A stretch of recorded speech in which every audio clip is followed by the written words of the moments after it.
নমস্কার বন্ধুরা, বাঙালি সেরা হেসেলে সবাইকে স্বাগত। আজকের দই ভেন্ডির রেসিপি আপনাদের সাথে শেয়ার করতে চলেছি। আপনারা হয়তো বাড়িতে অনেকেই দই ভেন্ডি বা এই দই ঢ্যাঁড়স বানিয়ে থাকেন, তবে আমি কিভাবে বানাই সেটাই আজকে আপনাদের সাথে শেয়ার করছি। আর রেসিপি ভালো লাগলে লাইক শেয়ার কমেন্ট করতে ভুলবেন না। নতুন বন্ধু হয়ে থাকলে অবশ্যই করে চ্যানেলটি সাবস্ক্রাইব করে দেবেন। তো এখানে দেখুন, প্রথম কিন্তু আমি 250 গ্রাম পরিমাণে ঢ্যাঁড়স পরিষ্কার করে 2 থেকে 3 বার জল পাল্টে ধুয়ে নিয়েছি। এইবার এই ঢ্যাঁড়সগুলোকে এইভাবে ছোট ছোট করে টুকরো করে কেটে নেব। তো একে একে সমস্ত ঢ্যাঁড়স একই রকমভাবে কেটে নিতে হবে। আর এখানে আমার সমস্ত ঢ্যাঁড়স কেটে নেওয়া হয়ে গেছে। এগুলোকে একটা পাত্রে নিয়ে নিয়েছি। এইবারে এর মধ্যে দিলাম স্বাদ মতো লবণ, সামান্য পরিমাণে একটু লাল লঙ্কার গুঁড়ো দিয়ে দিলাম, আর দিচ্ছি 2 টেবিল চামচ পরিমাণে বেসন।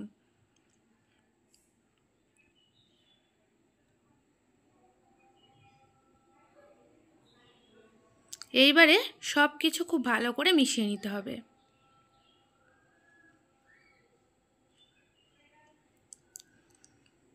প্রত্যেকটা ঢ্যাঁড়সের গায়ে যেন বেসনের একটা পাতলা কোট তৈরি হয়, সেইভাবে কিন্তু খুব ভালো করে ঢ্যাঁড়সের সাথে বেসনটাকে মিশিয়ে নিচ্ছি।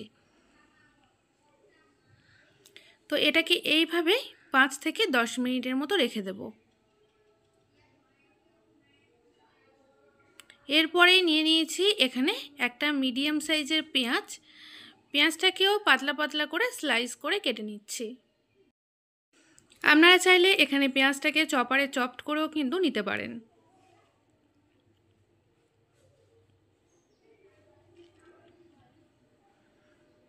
এরপর এখানে নিয়ে নিচ্ছি একটার মতো টমেটো আর দুটোর মতো কাঁচা লঙ্কা। তো এই রান্নাটাতে আমি দুটোর মতোই কাঁচা লঙ্কা দেব। আর টমেটোটাকে দেখুন 4 ভাগ করে কেটে নিচ্ছি।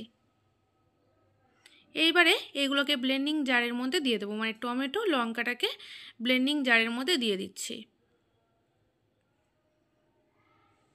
আর এর সাথে যোগ করছি 4 থেকে 5 কোয়ার মতো রসুন, আর হাফ ইঞ্চি পরিমাণে আদা নিয়ে সেটাকে কয়েক টুকরো করে ভাগ করে নিয়েছি, সেটাকেও দিয়ে দিলাম। এইবারে অল্প একটু জল দিয়ে এই মশলার পেস্টটা মিহি করে বেটে নিতে হবে। তো মশলার পেস্ট এখানে আমাদের তৈরি করে নেওয়া হয়ে গেছে।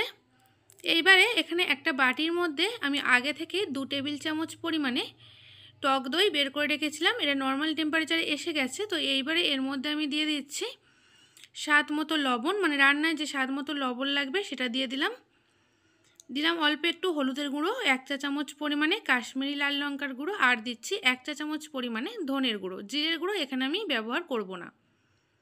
তো এইবারে দইয়ের সাথে এই গুঁড়ো মশলাটাকে খুব ভালো করে ফেটিয়ে মিশিয়ে নেব।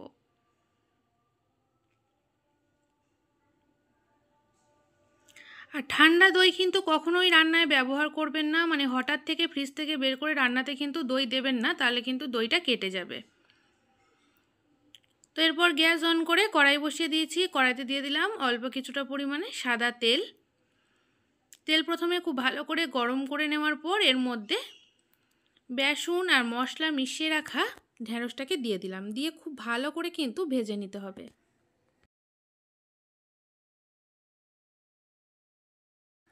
খুব বেশিক্ষণ ভাজার দরকার নেই, অল্প তেল দিয়ে কিন্তু অল্প করে একটু ভেজে নিলেই হবে। তো এখানে দেখুন ঢ্যাঁড়সটা ভাজা হয়ে গেছে। এবার এটাকে একটা প্লেটে করে তুলে রাখছি।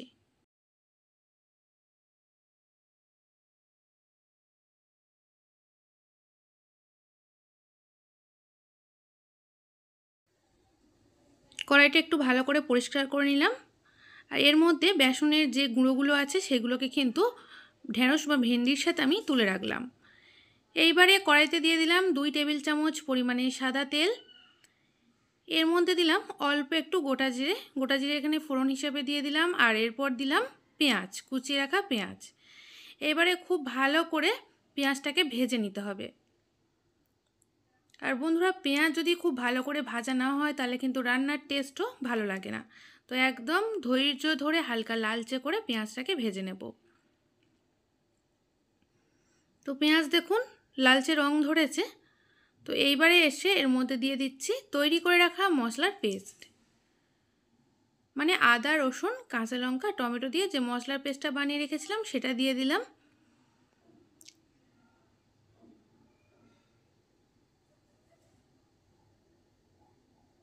তো ব্লেন্ডিং জারটা ধুয়ে অল্প একটু জলও দিয়ে দিলাম, দিয়ে মশলাটাকে কষিয়ে নিতে হবে।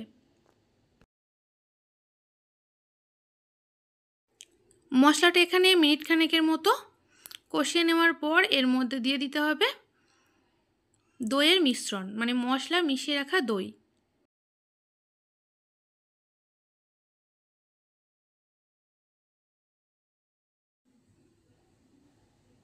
দইয়ের মিশ্রণটা দেওয়ার পর যে বাটিটাতে দইটা ফেটিয়ে নিয়েছিলাম সেটা ধুয়ে অল্প একটু জলও যোগ করে দিলাম, দিয়ে এবার খুব ভালো করে দই সহ মশলাটাকে মিশিয়ে নিতে হবে।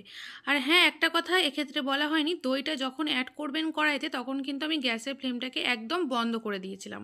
আপনারাও অবশ্যই গ্যাসের ফ্লেমটাকে বন্ধ করে তারপর দইটা যোগ করে দেবেন। এরপর ভালো করে নেড়েচেড়ে মিশিয়ে নেওয়ার পর দইটা যখন খুব ভালো করে মিশে যাবে তখনই কিন্তু আমি গ্যাসের ফ্লেমটা অন করলাম। ফ্লেম অন করার পর প্রথমে কিন্তু ফ্লেমটাকে একদম কমিয়ে রাখবেন, তারপর বাড়িয়ে দিতে পারেন। তো এইভাবে কিন্তু দইটাকে খুব ভালো করে মশলার সাথে কষিয়ে নিতে হবে। আর যতক্ষণ না পর্যন্ত তেল ছাড়ছে ততক্ষণ কিন্তু দই সহ মশলাটাকে আমরা কষিয়ে নেব।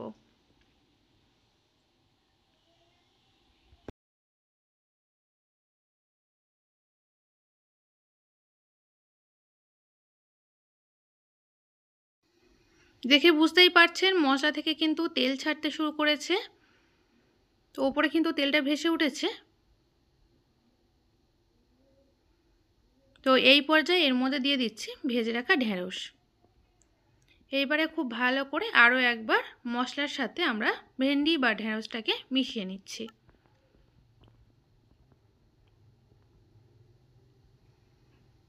এইবারে এর মধ্যে অল্প পরিমাণে জল যোগ করে দিচ্ছি। খুব বেশি পরিমাণে কিন্তু জল দেবেন না, কারণ এটা একটু মাখো মাখো হলেই খেতে বেশি ভালো লাগবে।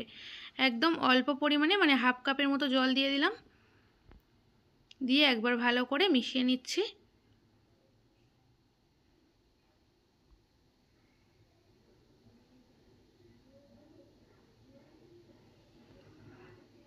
এটা ফুটতে শুরু করেছে। এইবারে ঢাকনা চাপা দিয়ে প্রায় মোটামুটি 5 থেকে 6 মিনিটের মতো মিডিয়াম ফ্লেমে রান্না করতে হবে। 5-6 মিনিট হয়ে গেছে, এখানে আমি ঢাকনাটা খুলে নিয়েছি। দেখতেই পাচ্ছেন ওপরে কিন্তু তেলটা ভেসে উঠেছে।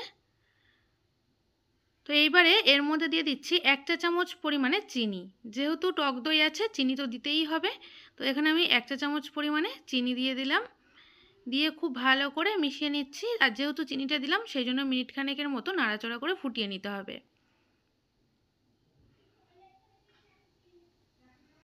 তো রান্না এখানে আমাদের একেবারে তৈরি। সব শেষে দিয়ে দিলাম অল্প পরিমাণে একটু গরম মশলার গুঁড়ো। গরম মশলা গুঁড়োটা দিয়ে আরও একবার নেড়েচেড়ে মিশিয়ে নিলাম। এবার এটাকে গরম গরম পরিবেশন করতে পারেন।